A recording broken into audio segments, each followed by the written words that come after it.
60,000 affordable homes for working families, 60,000 young people being trained, the next generation of construction workers, and fixing millions of potholes. We're undoing a decade of stagnation, delivering jobs and opportunities for working people and securing Britain's future. Mr. Speaker, tomorrow I'll meet President Macron in Paris to discuss further our efforts to secure a lasting peace in Ukraine. And may I welcome the delegation from Bring Back Kids initiative to the gallery. The abduction of Ukrainian children is grotesque. And the UK will play our full part to bring them home. It's a stark reminder that any peace settlement must see Russia held accountable for their deplorable actions. Mr. Speaker, this morning I have meetings with ministerial colleagues and others. In addition to my duties in this House, I shall have further such meetings later today. John Slinger. Thank you, Mr. Speaker. Under this Labour government, NHS waiting lists are down 5 months in a row. Yeah. And the Hospital of St Cross in my constituency of Rugby is playing its part. But many of my constituents remain concerned about the long waits in A&E that they're experiencing, that we inherited from the Conservatives, especially those who have to travel to the General Hospital in Coventry. So will the Prime Minister set out how our plan for change to bring the NHS back into the heart of government will help us to support the front line, deliver better emergency care closer to the community that our constituents have long called for? Mr. Speaker, our plan for change already cut NHS waiting lists by almost 200,000. That's 5 months in a row during the winter months. The local trust waiting lists in his area are down 93%, and he's doing a great job for his community. We've already delivered 2 million extra appointments that we promised because of the record investment in the budget. The party opposite can't have it both ways. If they welcome NHS investment, they can't criticise raising the money to pay for it. Leader of the Opposition, Kemi Beardall. Mr. Speaker, in 30 minutes, we will hear the Chancellor's emergency budget. Yes. Even the Home Secretary's husband calls it an emergency budget. As she scrambles to fix the mess she made last October. But first, let's turn to another government minister who is making a mess of her brief, the Education Secretary. Why did Labour MPs vote against banning phones in schools last week? Prime Minister. Because it's completely unnecessary. I've got teenage children. Almost every school bans phones in school. They do it already. We need to concentrate on what's really important here, which is getting to the content that children shouldn't be accessing. That's where I would genuinely like to work across the House, because I think there's a huge amount of work to do.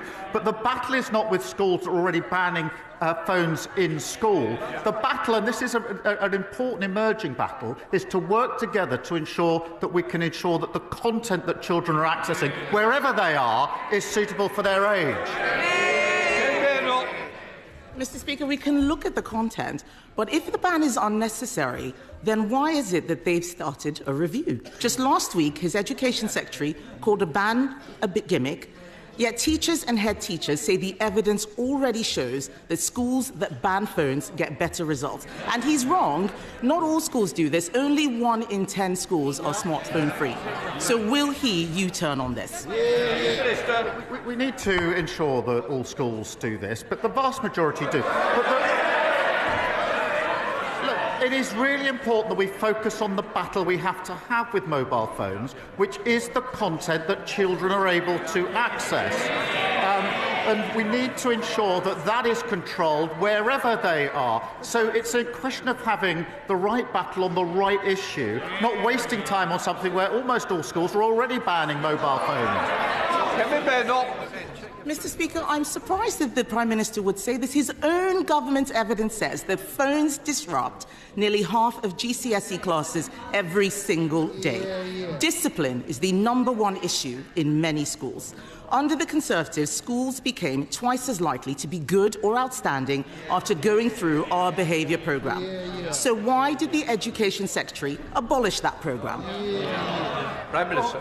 Mr. Speaker, she talks about the record of the last government. Under their watch, 1/3 of children started school without appropriate level development, and that is not being able to use a knife and fork. A quarter left primary school without the required standard of reading, writing and maths, and 1 in 5 was regularly absent. That's why we're pushing up standards, more information from Ofsted, transparency for parents, more interventions where schools need it. Mr. Speaker, he's not answering the question about discipline in schools because he doesn't care about discipline in schools. Everything he does is ideological, and his decisions are costing schools so much. The national insurance hike means every state school in the country has to pay more for teachers. The Education Secretary promised to compensate schools in full for the jobs tax. Why hasn't it happened? Prime Minister. Mr. Speaker, it was Labour that introduced academies. We pushed up standards. And this is not ideological. I'm a parent of 2 teenage children, both of whom go to a state school. So I'm vested in this, and it matters hugely to me. Nothing ideological about it. That is why we're driving up standards, as we always have done. Mr. Speaker, he didn't answer the question about compensating schools for the jobs tax. That is costing schools a lot of money. The CEO of the United Learning Group says the grant that they gave is 20% short. Some schools will face shortfalls of up to 35%.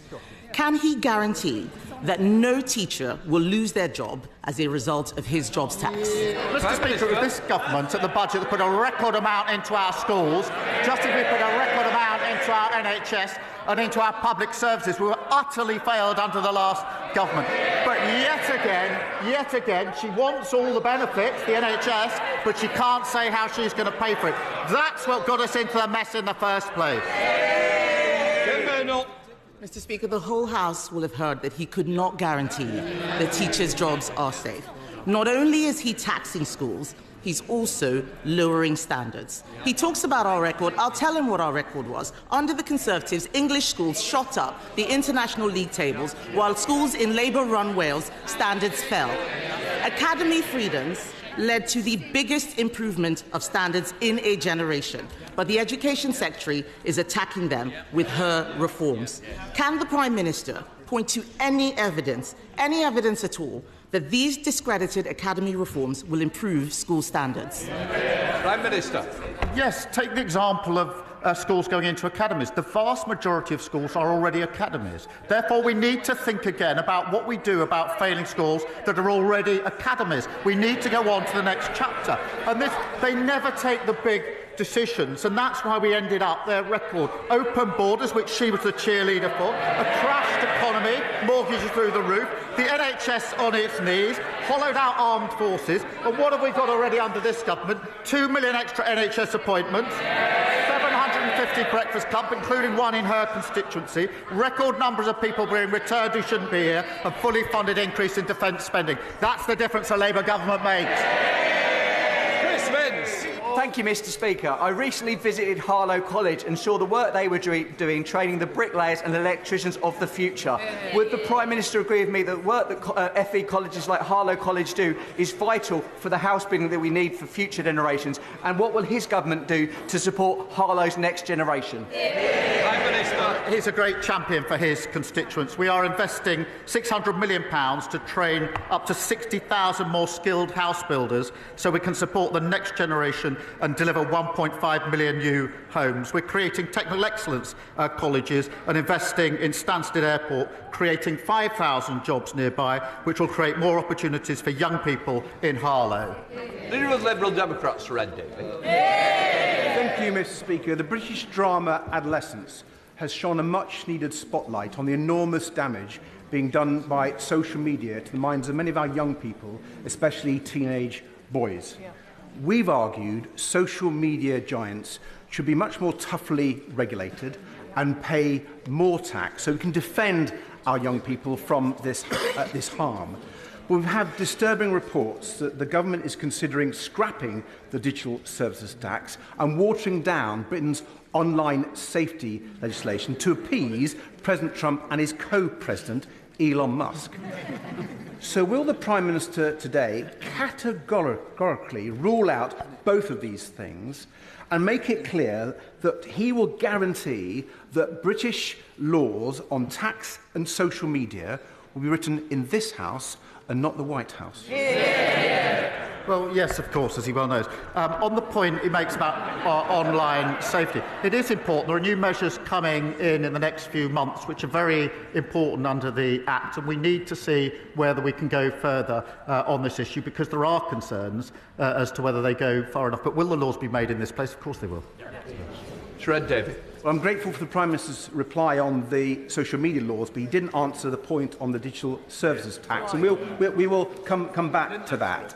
But moving on, Mr. Speaker, after President Trump's national security advisor accidentally added a journalist to a group chat that was discussing military action in Yemen, and given, I think, all the concerns that we share about President Trump's relationship with Vladimir Putin and J.D. Vance's insulting disdain for Britain and our armed forces, will the Prime Minister make it clear that he will order an urgent review into the security of the intelligence that we share with the United States? Mr. Speaker, we work with the United States on a daily basis, and I think the honourable gentleman would like to think of himself as sort of reasonable, and when he's not jumping in Windermere, quite serious. But unpicking our relations with the US on defence and security is neither responsible nor serious. So, Chancellor. Thank you, Mr. Speaker. Medina from Lyminge in my constituency is registered blind, and she recently told me how she had been failed by the broken social security system left behind by the Conservatives. She faced great difficulties in getting support from access to work, which is essential across my Ashford constituency, and was not helped to find paid employment. It is so important that disabled people who want to work are supported to do so. What is the Prime Minister's message to Medina and others like her who have been abandoned and shut out of employment for far too long? Every person should have the right to work, and we will always protect the most severely disabled and those with lifelong health conditions. For Medina and the 200,000 others like her who can work and want to work, we need to support them. And that's why we're investing £1 billion in personalised tailoring employment programmes and introducing the right to try work guarantee. The party opposite presided over a failed system that didn't help them and then blamed them. We will never do that. Stephen Flynn. Mr. Speaker, those who know me well know that I don't talk of this often, but for half of my adult life I was physically disabled. Indeed, when I first walked through the doors of this here chamber, I did so with a crutch in my right arm to support my body weight. I know how it feels. Right now in Scotland, some 55% of children living in poverty have a member of their household who is a disabled person. So can the Prime Minister explain to me, actually no, can the Prime Minister explain to those children how the Labour Party making mum and dad poorer will lift them out of poverty? Well, I'm grateful to him for sharing his personal experience on this, and his right to do so. My family has had living with disability for many years as well, so I do understand the human element of this. We do need to give support to those that need it. We do need to help those who want to work into work, and we need to be clear that those who can work should work. In England, we inherited a failed system that couldn't be defended. But it's also failing in Scotland. 84,000 young Scots, he focuses on young people, that's 15% of young Scots not in employment, education or training. That is terrible. Almost 300,000 Scots economically inactive due to temporary or long-term illness. Now, what we're doing is taking the steps to help people into work, £1 billion of employment support. They have record funding under the government, under the budget. What are they going to do to help the young Scots who have been failed by their government? Andrew Ranger. Thank you, Mr. Speaker. The Wrexham and Flintshire investment zone is one of the flagship examples of how when this government talks about kick-starting economic growth, it means it. This £160 million plan will breathe new life into the local economy, create 6,000 good local jobs, meaning that for young people in Wrexham, they will be able to find more opportunities on their doorstep. Will the Prime Minister join with me in welcoming this important development for North Wales and the potential it unlocks? Yeah. Well, it is really important that we unleash the economic potential of North Wales, including kick-starting the investment zone, backed by major businesses, Mr Speaker, like Airbus and JCB, to leverage £1 billion of private investment, investing £975 million to benefit aerospace workers at Broughton, where I met the fantastic young workers there, and securing £1 billion investment in Shotton Mill, securing 300 jobs on Deeside. And we put a record amount of money into the Welsh Government at the budget, a budget decision which was opposed by Plaid. Sir Julian Lewis. Question number 3, Mr Speaker. Prime Minister. The Right Honourable Member asks about shale gas. There are very real economic and environmental consequences to fracking, and communities have clearly said no. Sir Julian. I'm sorry, but that answer had nothing to do with my question, which was to ask why the government are ordering the permanent sealing of Britain's only 2 shale gas wells. The government is perfectly entitled on environmental grounds to not exploit such wells in normal conditions. But does he not recognise that in a desperate situation such as an international conflict where other sources of power were cut off from us, taking a decision now to concrete these things over so that a future government could not use them is an extremely irresponsible and reckless thing? He knows there are real consequences of fracking, as I've set out. But what we need to do to secure our independence and lower bills and the next generation of jobs is move at speed to renewable energy. And that's why I'm pleased there's record investment coming into renewable energy so that tyrants like Putin can't put his boot on our throat. Now, if the party opposite don't want to support that investment, they should say so. Thank you, Mr Speaker. Would the Prime Minister join me in thanking colleagues from across the House and the excellent clerks and staff who have spent the last few months working on the Assisted Dying Bill Committee? And would he agree with me that if the law is to change on assisted dying, it's extremely important that it is implemented as soon as it is safe and practicable to do so? Can I congratulate all colleagues working on this bill and taking part in the debate? It is an important issue on which there are different views across the House and within parties. The bill is a matter for the House, but it is the government's role to ensure every piece of legislation that passes through Parliament is effective and workable.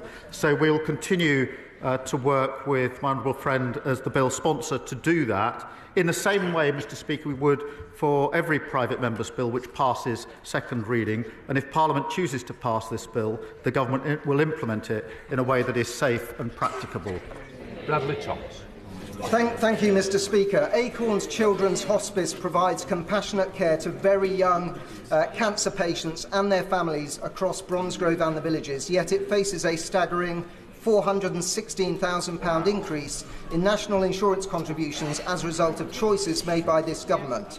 With no exemption for hospices and no uplift in non-capital funding, this means that the charity will have to draw from charitable donations made by the public, and this will affect frontline services. This is not right. Will the Prime Minister take this opportunity to right this wrong and exempt hospices from this tax? We are investing £100 million for adult and children's hospices to improve facilities, equipment and accommodation, as well as £26 million in funding through the Children's Hospice Grant. But their cries and moaning would have a lot more value if they started their questions with an apology for crashing the economy in the first place. Jacob Collier. Thank you, Mr Speaker. Roads in Burton, Uttoxeter and across Staffordshire are littered with potholes.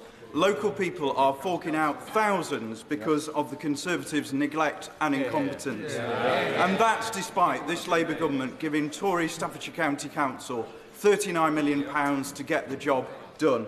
Does the Prime Minister agree with me that the people of Staffordshire deserve better than roads with more dimples than a Staffordshire oatcake?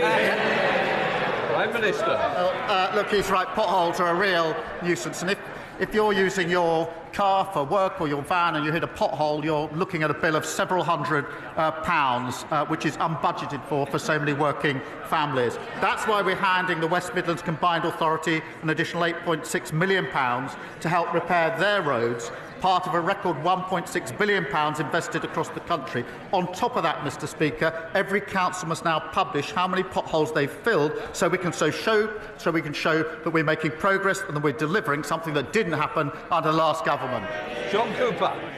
Mr Speaker, thank you. When he was Director of Public Prosecutions, the Right Honourable Gentleman would not, I think, have sat comfortably in the Cabinet of Prime Minister Cameron. But incredibly, in Scotland, we have a situation where the Head of Prosecutions there, the Lord Advocate, does sit in Cabinet. This has been thrown into sharp focus lately with a police probe into the finances of the SNP. It's further been thrown into sharp focus because ultimately, although not personally involved, the Lord Advocate does ultimately sit at the head of the investigation into the former First Minister, Nicola Sturgeon. She faced potential criminal charges. This situation has been created by the SNP. They will not fix it. Does it sit with this House to amend this situation? Prime Minister. Well, I'm grateful to this is a really important issue, and Labour in Scotland have been clear that they'd separate this role. That's the right thing to do for the reasons that have just been articulated. It's the obvious thing to do, and that's obviously what we do in England and Wales. Now, there have been calls for a review on this since 2021, but the SNP has not acted fast on those reviews. They really do need to bring forward proposals now to deal with the problems been sitting there for a very, very long time.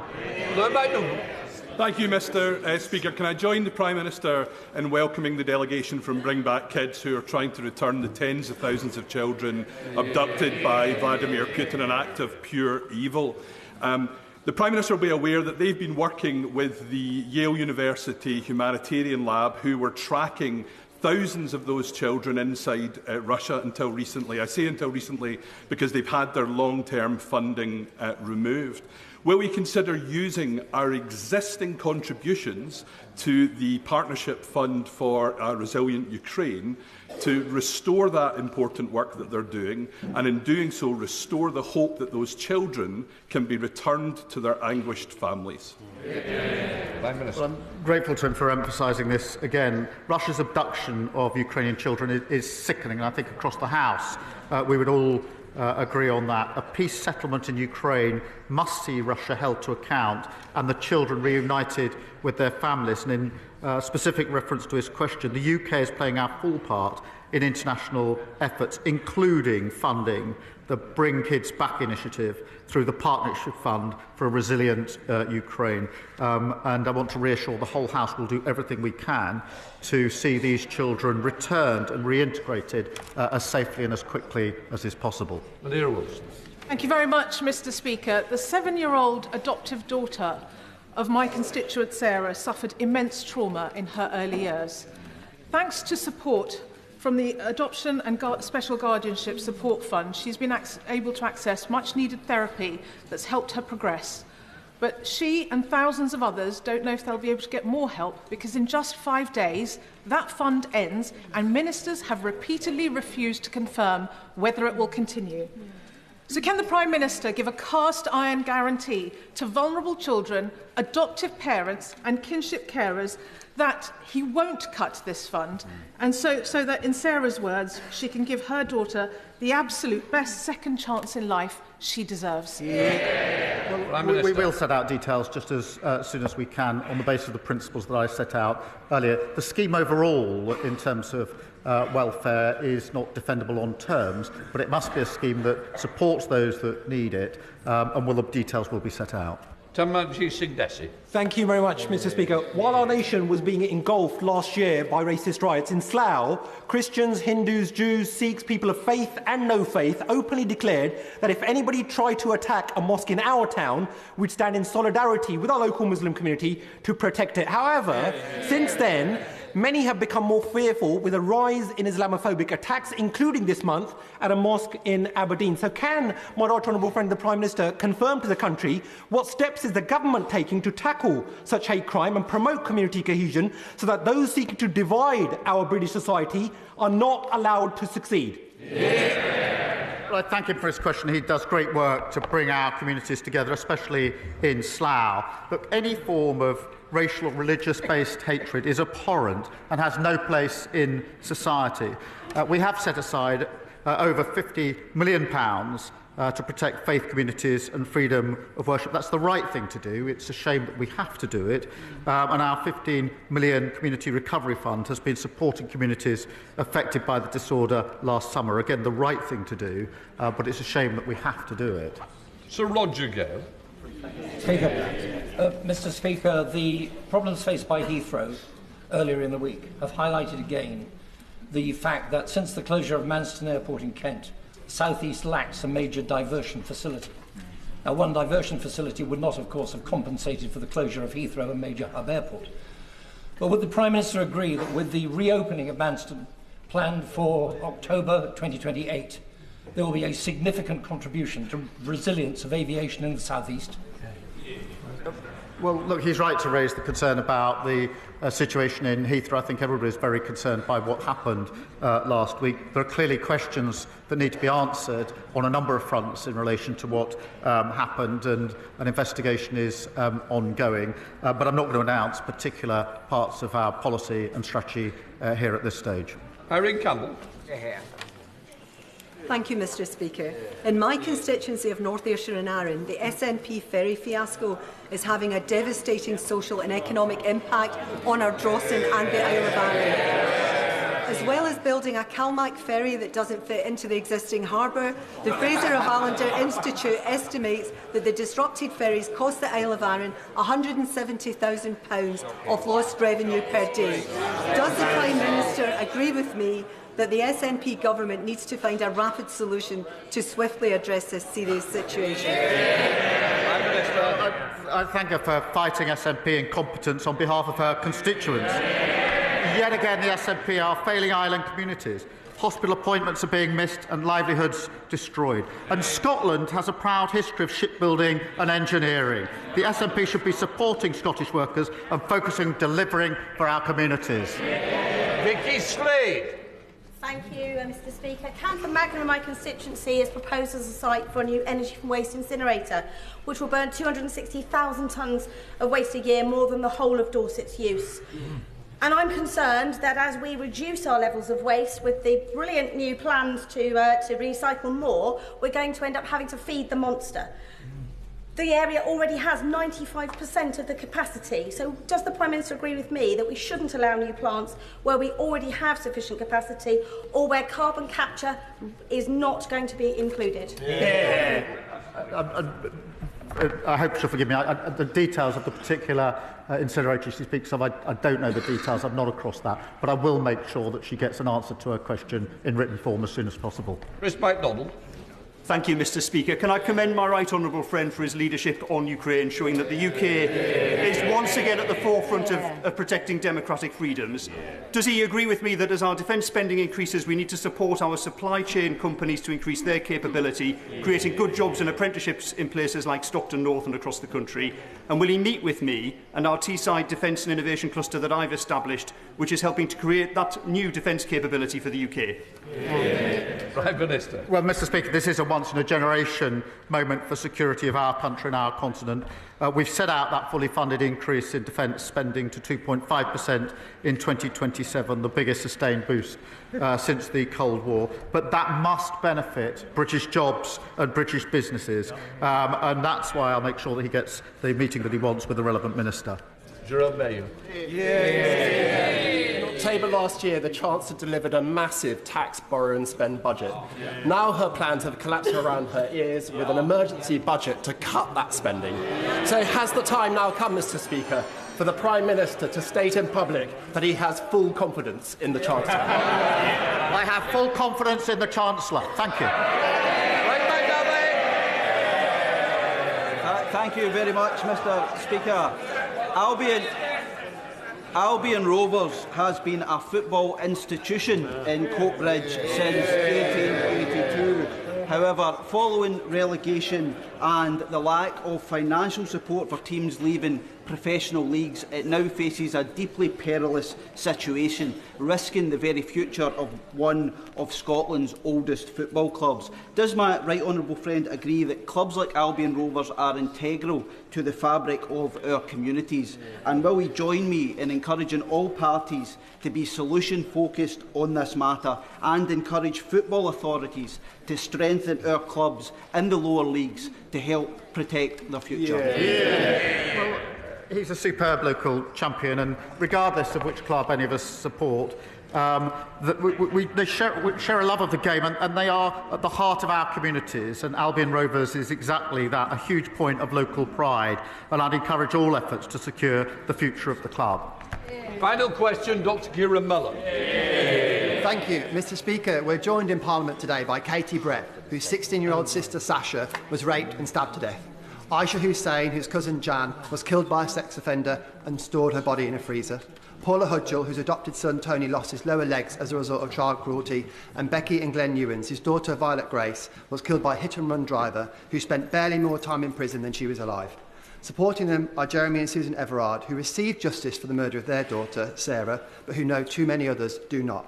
They've come together to say with one voice that it's time for us to start ensuring sentences truly deliver justice for victims and their families. Would the Prime Minister agree to meeting with them in future to hear their stories firsthand? Well, can I thank him for raising this issue? The courage of these campaigners after simply appalling cases is astounding, and I find it humbling. I'm pleased the Minister for Victims will be meeting the group, I think, today, and I look forward to meeting them in the future, because we must prioritise victims and make sure sentences punish offenders and protect the public. So thank him for raising this really important set of cases. That completes Prime Minister's questions with that front bench changeover.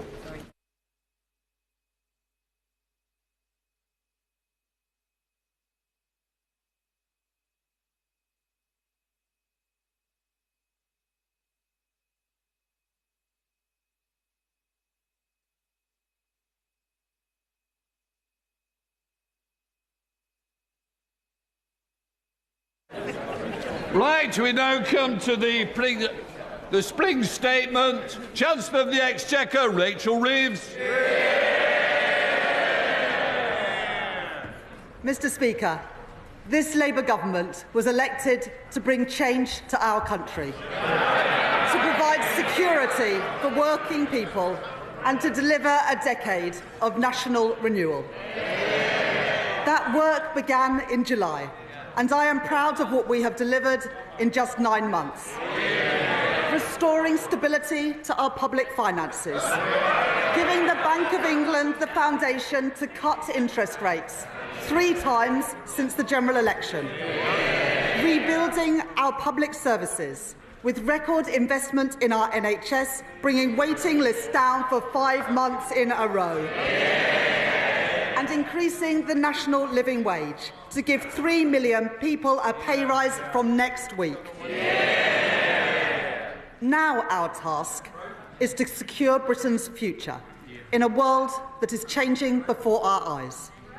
The threat facing our continent was transformed when Putin invaded Ukraine. It has since escalated further and will continue to evolve rapidly. At the same time, the global economy has become more uncertain, bringing insecurity at home as trading patterns become more unstable and borrowing costs rise for many major economies. Mr. Speaker, the job of a responsible government is not simply to watch this change. This moment demands an active government, a government not stepping back but stepping up, a government on the side of working people, helping Britain to reach its potential. And, Mr. Speaker, we have the strength to do just that. As one of the world's largest economies, an ally to trading partners across the globe, and a hub for global innovation. These strengths and the progress that we have made so far mean that we can act quickly and decisively in a more uncertain world to secure Britain's future and to deliver prosperity for working people.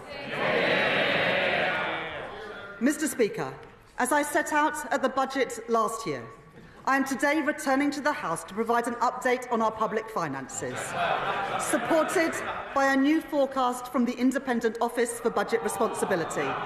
Ahead of a full spending review in June, I will then return to the House in the autumn to deliver a budget in line with our commitment to deliver just one major fiscal event a year. So let me now turn to the OBR's forecasts.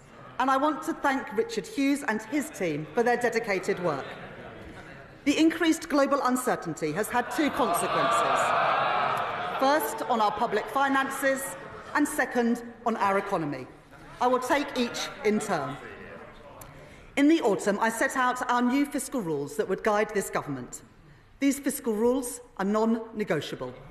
They are the embodiment of this government's unwavering commitment to bring stability to our economy and to ensure security for working people. Because the British people have seen what happens when a government borrows beyond their means.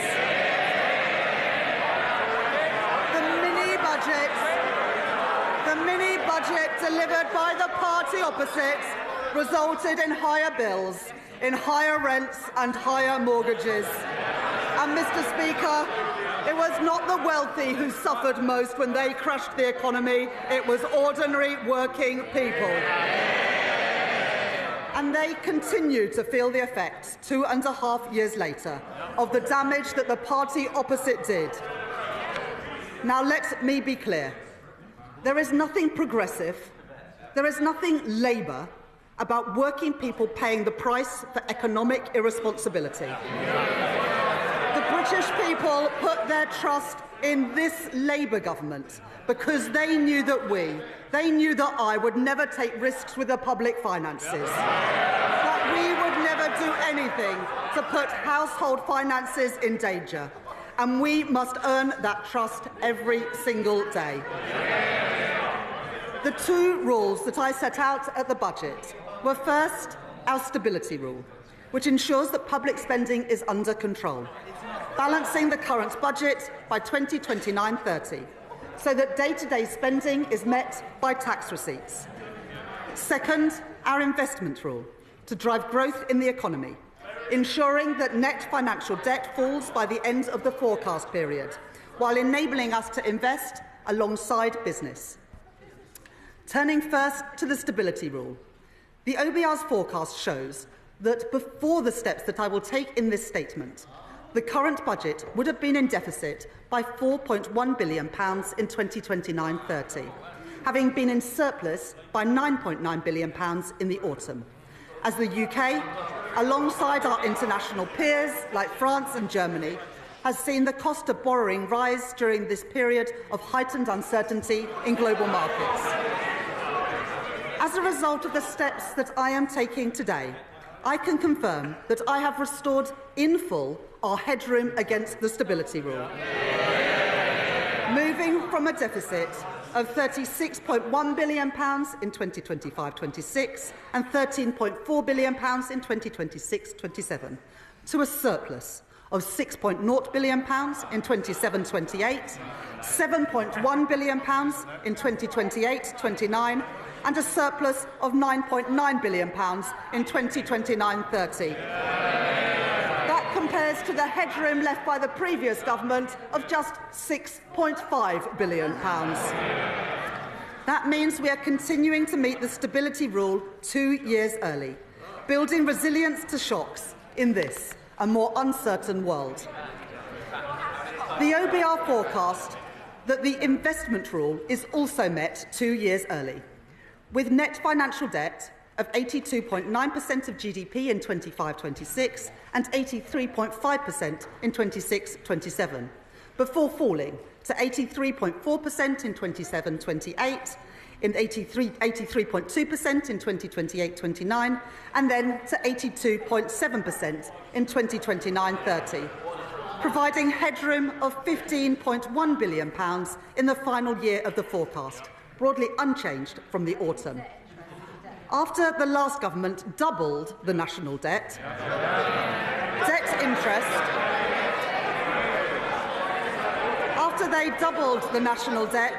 debt interest payments now stand at £105.2 billion this year. Mr. Speaker, that is more than we allocate to defence, the Home Office and the Ministry of Justice combined. That is the legacy of the party opposites. So the responsible choice is to reduce our levels of debt and borrowing in the years ahead so that we can spend more on the priorities of working people, and that is exactly what this government will do. Mr. Speaker, I said that our fiscal rules were non-negotiable, and I meant it. I will always deliver economic stability, and I will always put working people first. I said it at the election, I said it at the budget, and I say it again today. Let me now set out the steps that the government has taken. At the budget, we protected working people by keeping our promise not to raise their rates of national insurance, income tax or VAT. At the same time, we began to rebuild our public services after the party opposite left a £22 billion black hole in our public finances. Ours were the right choices for stability and the right choices for renewal, funded by the decisions that we took on tax. As I promised in the autumn, this statement does not contain any further tax increases.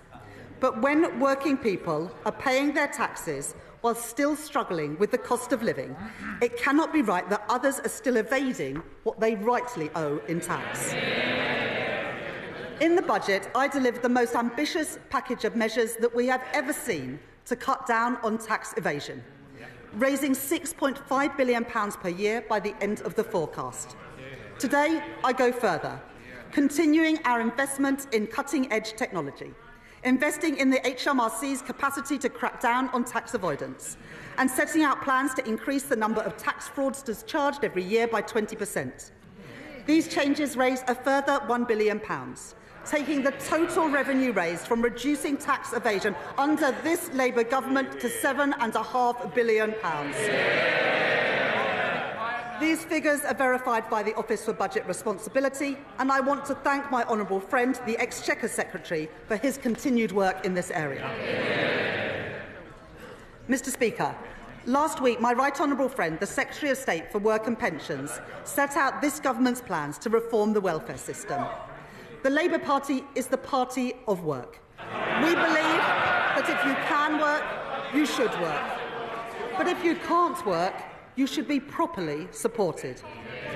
This government inherited a broken system. More than 1,000 people every day are qualifying for personal independence payments. 1 in 8 young people are not in employment, education or training. If we do nothing, we are writing off an entire generation. That cannot be right, and we will not stand for it. It is a waste of their potential, and it is a waste of their futures, and we will change it.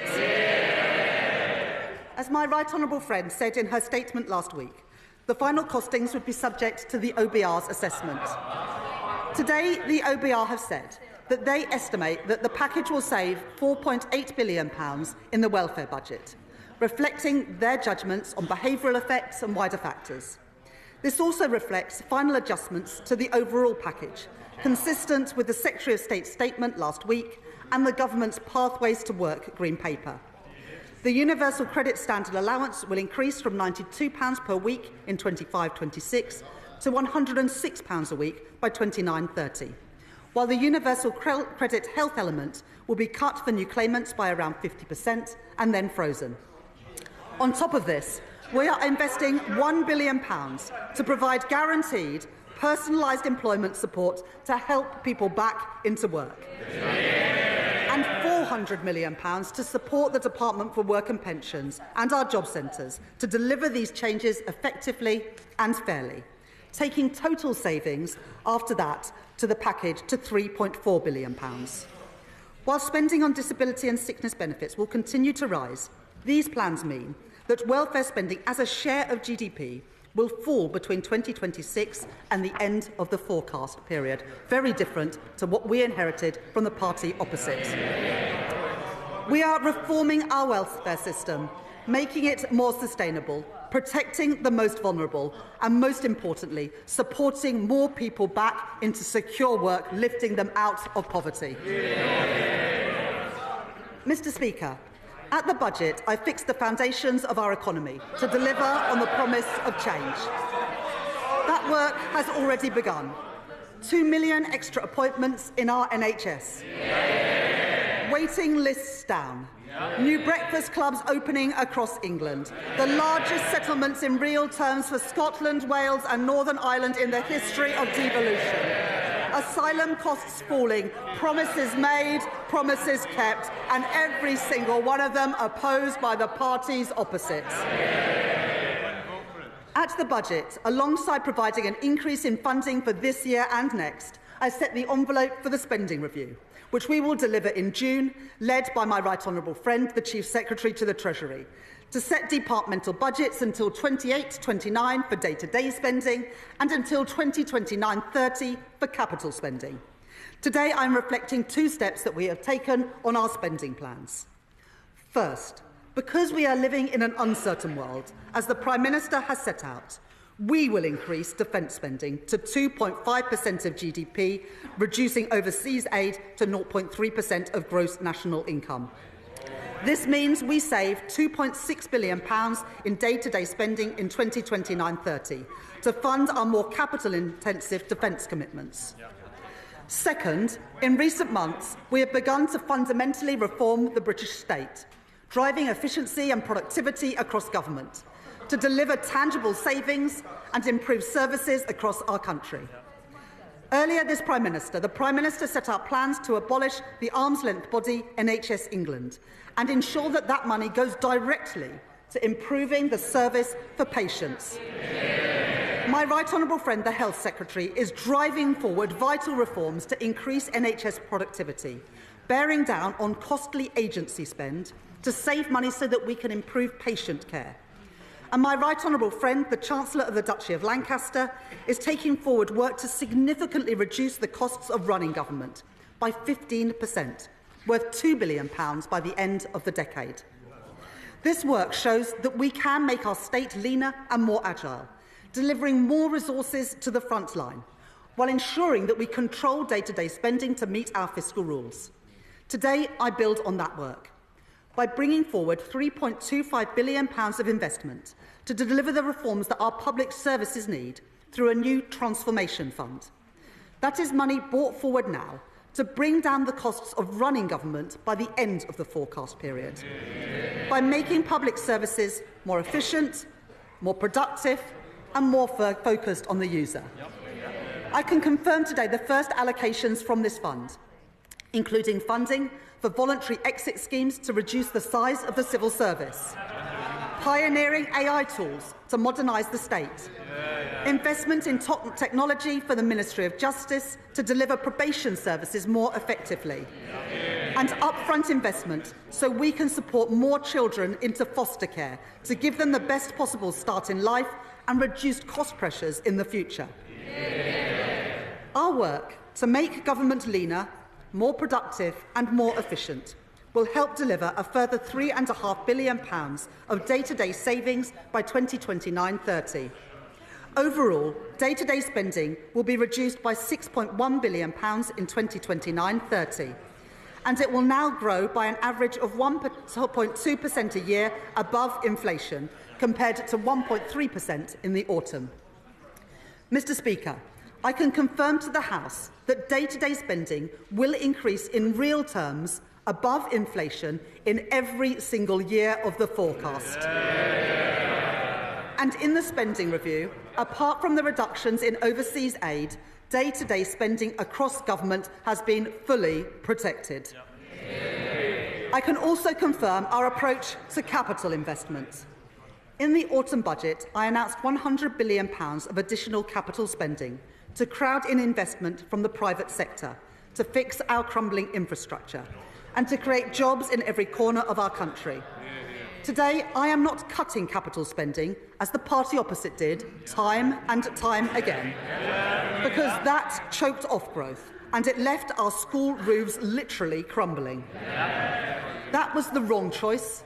It was the irresponsible choice. It was the Tory choice.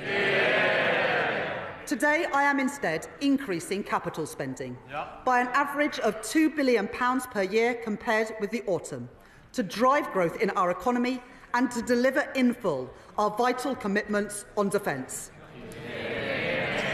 This government will ensure that every pound we spend will deliver for the British people by increasing productivity, driving growth in our economy and improving our frontline public services. Mr. Speaker, let me turn now to the impact of increased uncertainty on our economy. To deliver economic stability, we must work closely with the Bank of England, supporting the Independent Monetary Policy Committee to meet their 2% inflation target. There have been 3 interest rate cuts since the general election, and today's data showed that inflation fell in February. Having peaked at 11% under the previous government, the OBR forecast that CPI inflation will average 3.2% this year before falling rapidly to 2.1% in 2026 and meeting the 2% target from 2027 onwards, giving families and businesses the security that they need and providing our economy with the stable platform it needs to grow. Mr. Speaker, earlier this month, the OECD downgraded this year's growth forecast for every G7 economy, including the UK. And the OBR have today revised down our growth forecast for 2025, from 2% in the autumn to 1% today. I am not satisfied with these numbers, and that is why we, on this side of the House, are serious about taking the action needed to grow our economy. Backing the builders, not the blockers, with a 3rd runway at Heathrow Airport and the Planning and Infrastructure Bill. Increasing investment with reforms to our pension system and a new national wealth fund. And tearing down regulatory barriers in every sector of our economy. That is a serious plan for growth. That is a serious plan to improve living standards. That is a serious plan to renew our country. Mr. Speaker, a changing world presents challenges, but it also presents new opportunities for new jobs and new contracts in our world-class defence industrial centres, from Belfast to Deeside and from Plymouth to Rosyth. In February, the Prime Minister set out our government's commitment to increase spending on defence to 2.5% of GDP from April 2027, the biggest sustained increase in defence spending since the end of the Cold War, with an ambition to spend 3% of GDP on defence in the next Parliament. That was the right decision in a more insecure world, putting an extra £6.4 billion into defence spending by 2027. But we have to move quickly in this changing world, and that starts with investment. So today I can confirm that I will provide an additional £2.2 billion for the Ministry of Defence in the next financial year, a further down payment on our plans to deliver 2.5% of GDP by 2027. This additional investment is not just about increasing our national security, but increasing our economic security too. As defence spending rises, I want the whole country to feel its benefits. So I will now set out the immediate steps that we are taking to boost Britain's defence industry and to make the UK a defence industrial superpower. We will spend a minimum of 10% of the Ministry of Defence's equipment budget on new novel technologies, including drones and AI-enabled technology, driving forward advanced manufacturing production in places like Glasgow, in Derby and in Newport, creating demand for highly skilled engineers and scientists, and delivering new business opportunities for UK tech firms and start-ups. We will establish a protected budget of £400 million within the Ministry of Defence, a budget that will rise over time for UK defence innovation, with a clear mandate to bring innovative technology to the front line at speed. And we will reform our broken defence procurement system, making it quicker, more agile and more streamlined, and giving small businesses across the UK better access to Ministry of Defence contracts, something welcomed by the Federation of Small Businesses. We will take forward our plan for Barrow, a town at the heart of our nuclear security, working with my honourable friend, the member for Barrow and Furness, and providing £200 million, supporting the creation of thousands of jobs there. We will regenerate Portsmouth Naval Base, securing its future, as called for by my honourable friend, the member for Portsmouth South. We will secure better homes for thousands of military families, the homes that they deserve, denied to them by the previous government. Homes for our military families in constituencies of my honourable friends for Plymouth Moorview, Plymouth Sutton and Devonport, York Outer and in Aldershot. That is the difference that this Labour government is making. Finally, Mr Speaker, we will provide £2 billion of increased capacity for UK export finance, to provide loans for overseas buyers of UK defence goods and services, because I want to do more with our defence budget so we can buy and make and sell things here in Britain. Giving further opportunities for our world-leading defence companies and those who work in them to grow and create jobs here in Britain as military spending rightly increases all across Europe. To oversee all of this vital work, my right honourable friend, the Defence Secretary, and I will establish a new Defence Growth Board to maximise the benefits from every pound of taxpayers' money that we spend. And we will put defence at the heart of our modern industrial strategy to drive innovation that can deliver huge benefits back into the British economy. Mr Speaker, that is how we make our country a defence industrial superpower. So the skills of the future, the jobs of the future and the opportunities of the future can be found right here in the United Kingdom. Mr Speaker, as the previous government learned to their detriment, there are no shortcuts to economic growth. It will take long-term decisions. It will take hard yards. It will take time for the reforms that we are introducing to be felt in the everyday economy. It is right that the Office for Budget Responsibility consider the evidence and look carefully at measures before recognising a growth impact in their forecast. But, Mr Speaker, I can announce to the House that the OBR have considered and have scored one of the central planks of our plan for growth. In my first week as Chancellor, I announced that we were pursuing the most ambitious set of planning reforms in decades to get Britain building again. And in December, we published changes to the National Planning Policy Framework, driven forward tirelessly by my right honourable friend, the Deputy Prime Minister. Reintroducing mandatory housing targets and bringing grey belt land into scope. The OBR have today concluded that these reforms will permanently increase the level of real GDP by 0.2% in 29-30, an additional £6.8 billion for our economy, and by 0.4% of GDP within 10 years, an additional £15.1 billion in our British economy.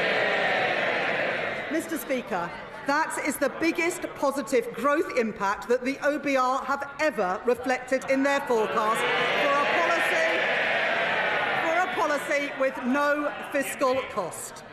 And taken together with our plans to increase capital spending that we set out in the budget last year, this government's policies will increase the level of real GDP by 0.6% in the next 10 years. Mr Speaker, that is the difference that this Labour government is making. Policies to grow our economy, promises by a Labour government, delivered by a Labour government, opposed by the parties opposite. Mr Speaker, The planning system that we inherited was far too slow. The OBR have concluded that our reforms will lead to house building reaching a 40-year high. 305,000 homes a year by the end of the forecast period. And changes to the National Planning Policy Framework alone will help build over 1.3 million homes in the UK over the next 5 years, taking us within touching distance of delivering our manifesto promise to build 1.5 million homes in England in this Parliament. Homes promised by this Labour government, homes built by this Labour government, homes opposed by the parties opposite. The impact on our economy goes further still. I said at the election that we could not simply tax and spend our way to prosperity. We need economic growth. So I can today confirm that the effect of our growth policies, including our planning reforms, means an additional £3.4 billion to support our public finances and our public services by 2029-30. The proceeds of growth promised by this Labour government, delivered by this Labour government, opposed by the parties opposite. Mr. Speaker, earlier this week, we provided an additional £2 billion of investment in social and affordable homes next year, delivering up to 18,000 new homes and allowing local areas to bid for new development across our country, including sites in Thanet, in Sunderland and in Swindon. More security for families across our country, promised by this Labour government, delivered by this Labour government and opposed by the parties opposite. And to build these new homes, we need people with the right skills. Earlier this week, my right honourable friend, the Education Secretary, announced more than £600 million to train up 60,000 more construction workers, including with 10 new technical excellence colleges across every region of our country, giving working people the chance to fulfil their potential. New opportunities for our young people, promised by this Labour government, delivered by this Labour government, opposed by the parties opposite. Mr. Speaker, all this is just the start. The Planning and Infrastructure Bill passed its second reading on Monday. No thanks to the parties opposite. Once this bill completes its passage, it will help deliver the homes and infrastructure our country badly needs. And I say to the parties opposite, the British people will be watching. Because if the parties opposite don't support these reforms, let us be clear about what that means. They are opposing economic growth. They are opposing more homes for families. They are opposing good jobs across our country. We on this side are clear about whose side we are on. The parties opposite must decide too. This Labour government is taking the right decisions now to secure Britain's future. And today I can confirm to the House that the OBR have upgraded their growth forecast next year and every single year thereafter.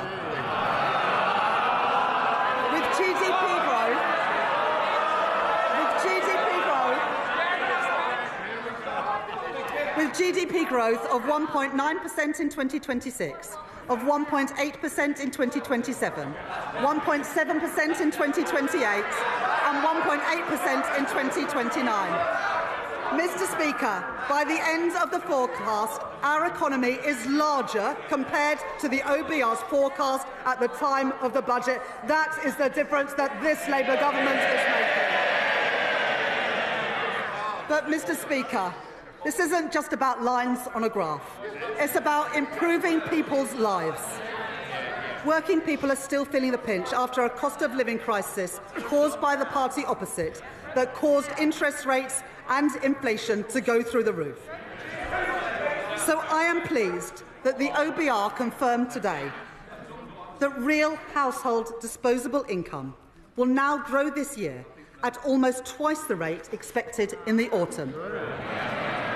Compared to the forecast in the final budget delivered by the party opposite, and after taking into account inflation, the OBR say today that people will be, on average, over £500 a year better off under this Labour government.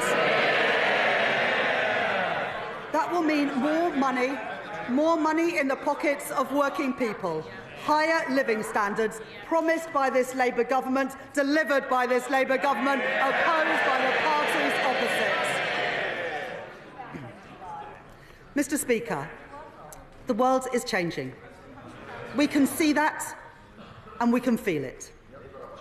A changing world demands a government that is on the side of working people, acting in their interest, acting in the national interest, not retreating from challenges, not stepping back, but a government with the courage to step up, to secure Britain's future and to seize the opportunities that are out there before us. I am impatient for change. The British people are impatient for change after 14 years of failure. And we are beginning to see change happen. Our plan for change is working. Defence spending is rising. Waiting lists are falling. Wages are up. Interest rates are cut. That is the difference that this Labour government is making. And today, Mr. Speaker, the OBR confirm that our plan to get Britain building will drive growth in our economy and put more money in people's pockets. There are no quick fixes, but we have taken the right choices, returning stability to our economy after years of mismanagement by the party opposite, delivering security for our country and security for working people. That is what drives this government. That is what drives me as Chancellor. That is what drives the choices that I have set out today, and I commend this statement to the House. Shadow Chancellor Mel Stride. Mr. Speaker, at the last budget, the Right Honourable Lady said that she would bring stability to the public finances. Stability to the public finances. But this statement, more appropriately referred to as an emergency budget, has brought her to a cold, hard... Can I just say to you, quite rightly, I want to hear to the Chancellor. I know I want to hear the Shadow Chancellor. I don't need any help. Thank you, Mr. Speaker. This emergency budget, Mr. Speaker, has brought the Right Honourable Lady to a cold, hard reckoning. She has become very fond recently to talk about the world having changed. Well, indeed it has, Mr. Speaker. This country was growing at the fastest rate in the G7 only about a year ago. And just as the OECD and the Bank of England and other forecasters, and now we learn today, the OBR have stated, growth has been halved in this year, cut in two as a consequence of the decisions and the choices that the Right Honourable Lady made on her watch. Inflation, which was down to 2%, bang on target on the very day of the last general election under a Conservative government. We are now told this year will be running at twice the level as was forecast under ourselves in 2024. This is going to mean prices bearing down on households and on businesses right across the country because of her choices. And the OBR also says, Mr. Speaker, that unemployment will be rising this year and next year and the year after. And in fact, across the forecast period, it will not decline at all. So much for the Right Honourable Lady's back-to-work plans. And we have already seen, Mr. Speaker, what it means when it comes to controlling borrowing under this Chancellor. And yes, she has come forward now with a plan to squeeze spending later on in the forecast period. And she has, of course, told the OBR that these are the elements of spending restraint to which she will stick. But what do the markets think? And could I ask the Right Honourable Lady, given her track record, given the fact that she has failed to control spending and borrowing to date, what does she think the markets are going to make of her latest promises? But the Right Honourable Lady, Mr. Speaker, says, of course, that none of this is her fault. It is the war in Ukraine. It is President Trump. It is tariffs. It is President Putin. It is the Conservatives. It is her legacy. It is anybody but her. Well, what the British people know, Mr. Speaker, is that this is a consequence of her choices. She is the architect of her own misfortune. It was the Right Honourable Lady, Mr. Speaker, who talked down the economy, so that business surveys and confidence crashed through the floor. It was the Right Honourable Lady who confected the £22 billion black hole. Pure fantasy. A smokescreen that was only ever there in order to cover up for the fact that she and the Prime Minister reneged on their promises to the British people during the last general election. And a black hole that the OBR themselves, ironically at the government's behest, have said they will not legitimise. She chose to be reckless with a sliver of headroom against her fiddled targets. She borrowed and spent and taxed like it was the 1970s. Little wonder, Mr. Speaker, that the Chancellor has tanked the economy. Little wonder we have an emergency budget, all because of her choices. Now, the Chancellor likes to tour the television studios and tell everybody they should be thankful that she will not be ramping up taxes in this emergency budget as she did before.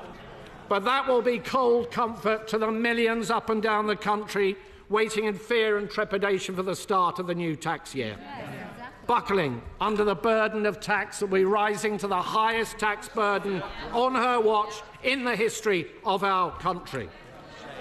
And so could I ask the Right Honourable Lady if, when she replies in a moment, she will give that much-needed reassurance, particularly to businesses, that she will not be ramping up taxes still further in the autumn. Even a basic economist, Mr. Speaker, knows that if you tax something, you get less of it. You don't need to have worked at the Bank of England for 10 years, Mr. Speaker, to know that. So what did the Chancellor tax? She taxed jobs and wealth creation. She's destroyed livelihoods, businesses clobbered, big and small companies, the backbone of our economy. Enterprise crushed on the altar of her ineptitude. The CIPD telling us a third of those businesses affected will shed labour. Morrison's losing 200 jobs, Tesco 400, Sainsbury's 3,000 jobs lost. No wonder the Federation of Small Business say that outside of the pandemic, business confidence has been left at its lowest level on record. But it's not just businesses, Mr. Speaker. It's charities, it's GPs, it's pharmacists, it's those who transport children who have special educational needs, and it is hospices caring for the sick and the dying. In this House, Mr. Speaker, the Labour Party had the opportunity yesterday and last week to stop that, but they voted our amendments down. And we will never let their constituents forget it. Mr. Speaker, if you ramp up taxes, if you ramp up borrowing and spending without any commensurate improvement in productivity, it leads to growing inflation. And inflation has been increasing on this government's watch. It means that interest rates stay higher for longer. The Chancellor just now trumpeted the fact that there have been 3 interest rate cuts since the Labour Party came to office. She knows full well there should have been more than that had she managed. She knows full well, Mr. Speaker, she knows full well that interest rates are higher for longer because of the choices that she took.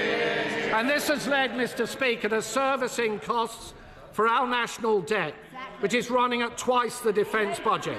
And today we have learned from the OBR that debt interest is to increase still further. None of this money, Mr. Speaker, is going to be spent on public services. It will be going down the drain.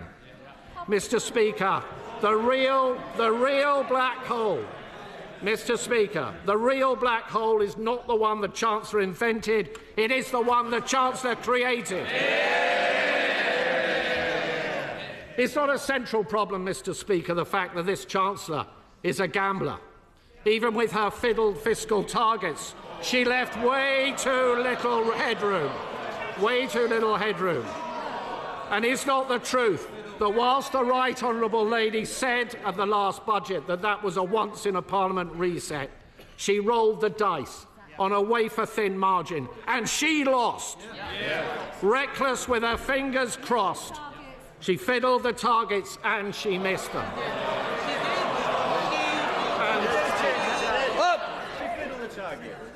I'm not sure about the language we use. I think there are better words and more constructive words the Shadow Chancellor would prefer to use. Can I just point out, thank you, Mr. Chair, can I just point out that all of her fiscal headroom disappeared, not just some of it. In fact, she went underwater to the tune of £4.1 billion. Mr. Speaker, reeling from one fiscal event to the next is not a way to run the public finances. And breaking your fiscal rules to the extent that the Right Honourable Lady has in just 6 months is a public humiliation. Mr. Speaker, could I briefly focus on defence spending? We on this side of the House welcome the fact that, as we press the government to do, they will reach 2.5% of GDP by 2027. And we note the stepping stone along the way that the Right Honourable Lady has just announced. But we should go further than that. The 3% target should be brought forward to this Parliament. So can I ask the Right Honourable Lady, given the geopolitical tensions that she has raised, what provision has she made in her headroom, in her fiscal plans, for increasing defence spending more quickly in this Parliament if that proves necessary? And could I ask her, would she scrap the absurd Chagos deal and put that money behind our armed forces? Mr. Speaker, the economy is in a perilous state, but there was a different way. There were different choices on taxing and spending and borrowing and on productivity and on welfare. And let me just say a few words on welfare. It was the privilege of my life, Mr. Speaker, to have served as the Secretary of State for Work and Pensions. And when it came to welfare reform, with that privilege came a deep responsibility. The responsibility for welfare reform to be properly thought through with a very clear plan. So I know they don't like it because it's an alien idea, Mr. Speaker, to the party opposite. So that we can be fair to the taxpayer but equally fair to the many people up and down our country, some of whom are highly vulnerable. This was an approach on our watch that led to £5 billion of savings across the forecast period and 450,000 fewer people going on to long-term sickness and disability benefits as a direct consequence. And we would have gone further, much further, and we set out a clear plan. We set out a clear plan in our manifesto to do exactly that. But the party opposite rushed their changes. They had no plan. There was not a single mention of PIP, personal independence payments, in the Labour Party manifesto. When they got into office, they pussyfooted around and dithered. Why? Because it's deeply divisive within their rank and file. And then suddenly, when the Chancellor decided that she had run out of money, out the word went to find some savings in welfare, to scrabble around, to yank every lever possible. And the spectacle, frankly, Mr. Speaker, of what the OBR has said about the changes that were only announced last week by the Secretary of State for Work and pensions is simply shambolic. Yeah. We have gone from incompetence, Mr. Speaker, to chaos. Yeah. There have been more changes in this policy than there were at the last minute to the profile of the Right Honourable Lady on LinkedIn. The result is the worst of all worlds, a wholly inadequate level of savings on welfare, with welfare costs still spiralling ever higher, and changes that were likely to harm many vulnerable people. So could I ask the Right Honourable Lady, when the Secretary of State for Work and Pensions came to the House last week with these changes, she did not provide an impact assessment. Was this because the OBR had not signed off the numbers? Was it because the department did not have enough time to produce one? Or was it only provided today, as many of us suspect, because this was thought to be a good time to bury bad news? Mr. Speaker, the forecast for growth is down, for borrowing costs is up, for inflation is up, and business confidence has been smashed in a million pieces. This Chancellor constantly trying to blame forces beyond her control. The right response is not to duck responsibility, but to build a resilient economy. The Right Honourable Lady would have us believe that that is what she is doing. But how can we believe this Chancellor? How can we trust this Chancellor? She is the Chancellor who said she would not increase borrowing, but she did. She said she wouldn't change her fiscal rules, but she did. She said she wouldn't put up national insurance, but she did. She said she wouldn't cut winter fuel payment, but she did. She said she wouldn't tax farmers, but she did. And she said she would not move to more than one fiscal event a year, and she just has. And now we are all paying the price of her broken promises. Today's numbers confirm it. We are poorer and we are weaker. To govern, Mr. Speaker, is to choose. And this Chancellor has made all the wrong choices. Chancellor of the Exchequer. OK, well, I know that the Chancellor hasn't been in this role, Sarah Chancellor hasn't been in this role for very long, but I mean, at least he's not misquoting Shakespeare today. If this was a budget, then it would be the Leader of the Opposition responding. Now, I'm glad that she's still in her place. I know that she'll want to get back to her office for a lunchtime steak soon. But the Right Honourable Gentleman, he talks about budgets.